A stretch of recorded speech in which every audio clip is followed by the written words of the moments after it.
All right, fifth graders, we are on to our next lesson, and this time we are going to be working on skill 4, which is working on rates and rate tables. So the video today is going to talk about what rates are and what unit rates are, and then you'll do some work on rate tables.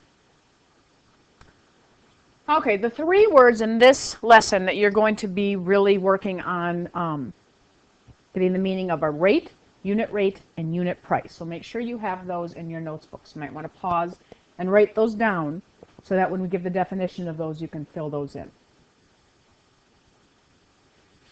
So we're going to start with what we know. We already know that a ratio is a comparison of 2 quantities that have the same units.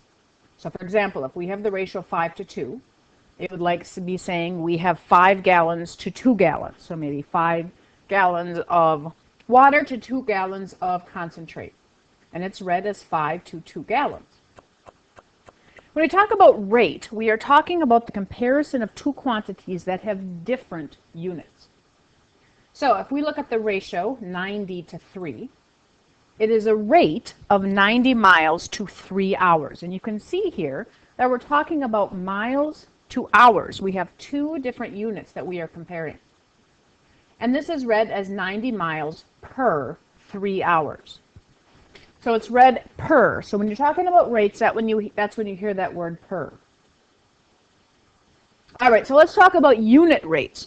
Unit rates are rates in which the second quantity is 1. So it's very similar when we talk to about the 1 to n ratio, with the second quantity being 1. So for example, the ratio 9 to 3 can be simplified by dividing both the numerator and the denominator by 3, trying to get that n to 1 ratio, or the n to 1, and the 1 being the second number. And you would divide the numerator and the denominator by 3, and you would get a unit rate of 30 miles per 1 hour, or what we say is 30 miles per hour. And there you can see that we have that hash mark, that slash mark, between miles and hour. That's when we say per, 30 miles per hour. All right, so let's look at this problem. This one we have, Fred can type 30 words in half a minute. How many words can he type in 1 minute? The first thing you want to do is you want to set up your ratio. And you want to set it up with what we know. Or you're going to write the rate. And we know that it's 30 words in a half a minute. So the next thing to do is to try to rewrite your rate in terms, so your bottom, your denominator, is 1. And what you want to do is figure out what you could either multiply or divide both the numerator and denominator by to give you 1. And in this case, you would multiply it by 2. 1/2 times 2 is 1. 30 times 2 is 60. So the unit rate would be 60 words per minute. And so Fred can type 60 words in 1 minute. All right, let's do this one. Penelope can type 90 words in 2 minutes. How many words can she type in 1 minute? Once again, you would write the rate, and it's 90 words in 2 minutes. And you're going to want to write an equivalent ratio, or an equivalent rate, with the denominator being 1. And in this case, we would divide both the numerator and denominator by 2. And we can see that it's 45 words per minute. So Penelope can type 45 words in 1 minute. All right, the next thing we're going to talk about is unit price. So in this case, when you're talking unit price, it's looking at a unit rate, but you are comparing the price per item that you're purchasing. All right, so let's take a look at this. This is a pretty typical thing when you can buy pens in bulk. So in this case, pens can be purchased in a 5-pack for $1.95. Or you can buy a 15-pack for $6.20. When you're looking at buying something like this, when you're buying multiple things for one cost, you usually want to find out what the unit rate is so that you can figure out how much or which one is the better deal.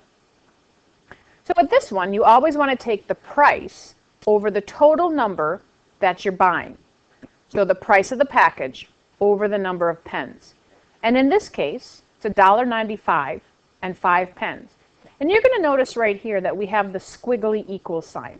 Remember that squiggly equal sign means approximately. So when you take 1.95 and you divide it by 5, you get approximately 0.39. And so you know that it's 39 cents per pen. Well, let's look at the next package. So the next package, $6.20 for 15 pens. And we have it approximately. And if you look at the calculator, you can see the reason for the approximately. So if you took 6.2 and you divide it by 15, you get 41.333333. Well, that's not something we normally convert into money. So what we're going to do is we're going to say it's approximately 41 cents. Now looking at those two unit rates, you can tell that actually buying the 5-pack of pens is less expensive than buying the 15-pack of pens. All right, let's do another one together. So in this case, Jamie can buy a 15-ounce jar of peanut butter for $2.19 or a 20-ounce jar for $2.78. And we'll figure out which one is the better buy. And remember, what you want to do is you put the price over the quantity. So in this case, it's the price per jar over the number of ounces. And when we do this, we get $2.19 over 15, which is approximately, and we want to use approximately because $2.19 divided by 15 equals 14.6, and we want to find out the approximate cost in money would be 15 cents. It's rounded up. And we compare that for our other jar, which is $2.78 for 20 ounces, which is approximately 14 cents. So in this case, the better buy is the 20-ounce jar. Okay, I want you to pause the video. I want you to solve this one on your paper and come back and let's check your work. Okay, let's check. We want to know there's golf balls that can be purchased in a 3-pack for $4.95 or a 12-pack for $18.95. And you need to look at which is the better buy. So the first thing you're going to do is, like we talked about, the price over the total number of items in the package. And here we have $4.95 for 3, which will be approximately $1.65 per golf ball. So let's take a look at the next one, and this is the 12-pack. So we have $18.95 over 12, which is approximately $1.58 per golf ball. And you can see that the better buy is the 12-pack. Okay, pause the video and do this one.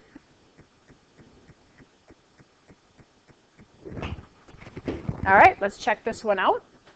We have 24-ounce bottle of ketchup versus a 36-ounce.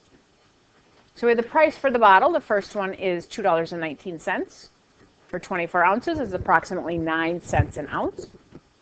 And the second one we have for $3.97, you can get 36 ounces, and it's approximately 11 cents per ounce. So in this case, the 24-ounce bottle of ketchup is the better buy. Okay, what I want you to do now is I want you to pause the video. I want you to solve all 5 of these, and then I want you to come back and check your work. So make sure that you pause the video, you go through each 5 of them, make sure you show all your work because your work would count. I would be looking for that to make sure you knew how to do it, first of all, using the way you've been using, and second of all, if you get any wrong, I can check it. Pause the video, solve these, and then come back and you can check.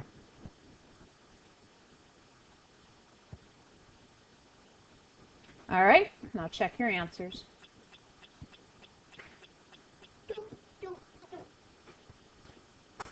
And that's it for the video on ratios, rates, and unit rates. The next one we'll be talking about proportion.